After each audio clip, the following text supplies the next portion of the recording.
I don't know. It just feels amazing. I'm just all smiles right now. So, I mean, I want to chase another one. Keep smiling like this. My family found out 2 days ago, and they didn't tell me, so it was a big secret. I'm mad at them, but it's all love, so I was happy today. Get some green on your face. I know. I got a whole bunch of green everywhere. Time to go on the beat, presented by ChevyDriveChicago.com. Welcome in Patrick Finley of the Sun-Times from Hallis Hall. Patrick, that was DJ Moore, a happy, smiling DJ Moore today, talking about receiving the NFC Offensive Player of the Week award. Certainly deserving after 230 yards, reception yards last Thursday night against the Commanders. Overall, how surprised are you that they were able to utilize him in that way? Second highest output from a Bears receiver ever.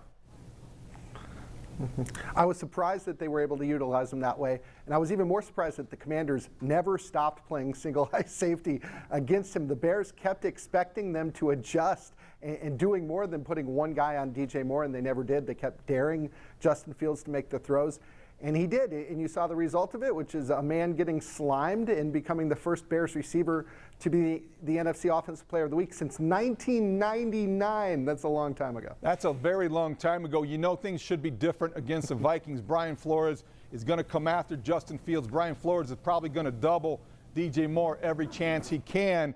How do you think the Bears counter that if they can? Because obviously DJ Moore, good things happen when you throw him the football and you target him a lot. Can they afford to target him as much if Brian Flores comes up with a game plan to take him out of it?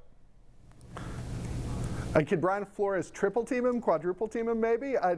Yeah, they're going to pay a lot of attention to him. They're also going to blitz a lot. That is what Brian Flores does. The Bears are going to spend all week preparing for it. Now, the easy answer is, you go to Darnell Mooney, you go to Cole Kmet. Cole Kmet shows up on the injury report with a hamstring injury today, so we'll see how serious that is as the week progresses. But you look at some of the numbers that Darnell Mooney has put up this year or not put up this year, and the Bears really need to get him involved. They know that they won't be able to ride 230 yards of receiving from DJ Moore every week. Let's stick with that injury report today. It was a long one, 11 players on it for the Bears. Cole Kmet, you mentioned, sticking with offense, the backfield.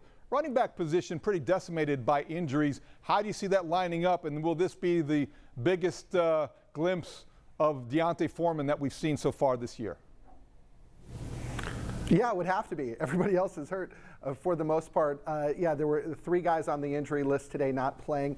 They're going to lean on Foreman a lot. They paid him $2 million this offseason to come in and be part of their running back platoon. He really never got, in there.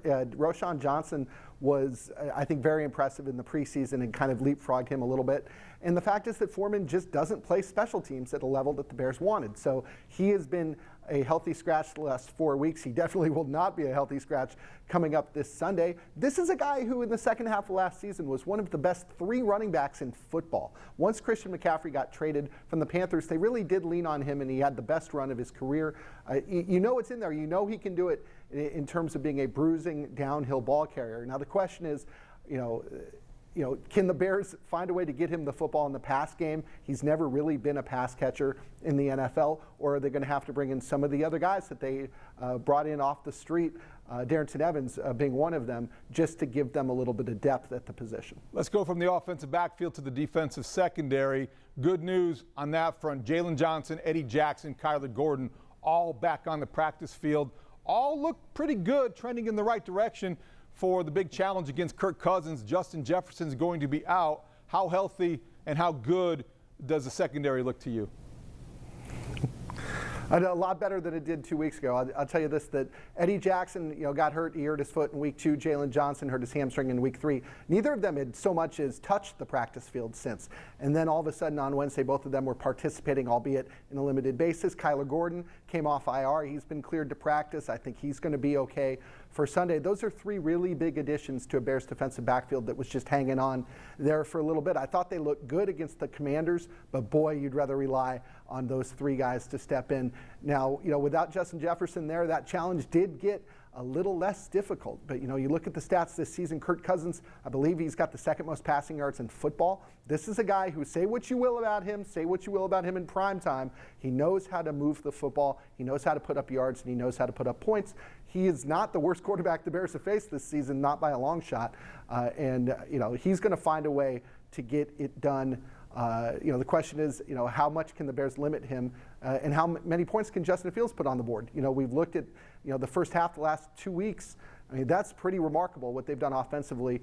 All they need is a defense to just kind of hold serve, and the Bears might be in good shape. Kickoff was also noon on Sunday. Kirk Cousins pretty good under the sunlight during daytime hours. He's like a banker. He is good unless it's prime time. So, Patrick, I ask you this. He's not Sam Howell. Matt Eberflus blitzed Sam Howell 1 out of every 4 snaps, I think it was.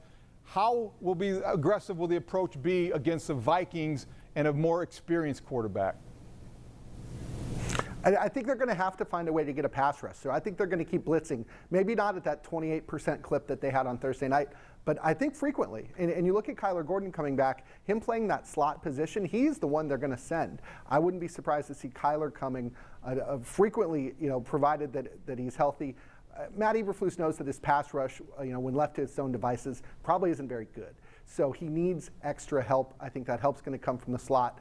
And, we saw it coming from all over the field against the Commanders. And that was really interesting because, as you know, that's not how Matt Eberflus likes to coach defense. Right. In fact, his entire defensive identity is built around doing the opposite of that, is daring you to march down the field and complete, 9 passes and hand the ball off 4 times to score. So it's an interesting turn. If I'm the Vikings, I don't know if I'm that worried about it compared to, when you look at how many points the Bears have given up this year. But yeah, it's definitely a different way for Matt Eberflus to do things, and he's not afraid to do it, at least the last couple of weeks. That brings us to our best bet here. Let's look at tonight's best bet powered by PointsBet. It is the Vikings-Bears lines for Sunday. Despite both teams being 1-4, the Vikings favored by 2.5 points at Soldier Field on the road. That's disrespect. The money line has the Vikings at -145, the Bears +120. The Bears 1-5 in the last 6 games versus the Vikings and have lost 3 straight games at Soldier Field, which is a streak they hope to break on Sunday. So I guess I get it, Patrick. How much motivation does that provide Matt Eberflus? How much will the Bears use that as fuel against the Vikings? I don't know if they're looking at the point spread, but you can rest assured that they know what the rest of the NFL thinks about them, and they're not doing cartwheels over the fact that they won their first game in 346 days or whatever it is. They've got a long way to go, particularly defensively, and this offense needs to prove itself against a defense that's not one of the bottom 5 in the league. Justin Fields' numbers the last 2 weeks have been amazing, but they've also come against teams that you should beat up on. The Vikings defense is not that. So, we need to see it. We need to watch them keep proving it week after week after week. I don't think the Bears are content at all, and I don't think that they're looking at being disrespected. I think they know that they need to get better before they can carry themselves